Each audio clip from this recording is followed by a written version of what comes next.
आणि आता बातमी वसईमधून आहे। वसईतील भोंदू बाबाला पकडण्यासाठी पुणे पोलिसांच्या 2 टीम वसईमध्ये दाखल झाल्या आहेत। अत्याचाराचा गुन्हा दाखल झाल्यानंतर भोंदू ऋषिकेश वैद्य हा फरार झालाय। भोंदू बाबाच्या तपासासाठी पुणे पोलिसांचं पथक आता वसईत आलंय।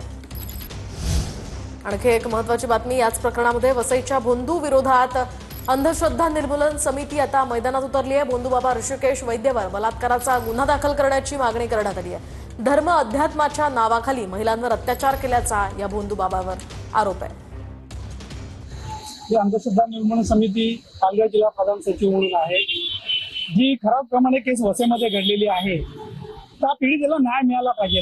आणि जो कोणी ऋषिकेश वैद्य म्हणून आहे स्वयंघोषित धर्मगुरू, त्याला अटक झाली पाहिजे। आणि रेटच्या खाली त्याचा जो गुन्हा दाखल झाला त्यावेळेला 2013चा अंधश्रद्धा निर्मूलन समितीचा जो कायदा आहे त्या कायद्याअंतर्गत बी त्याच्यावर गुन्हा दाखल केला पाहिजे आणि पीडितेला न्याय मिळाला पाहिजे।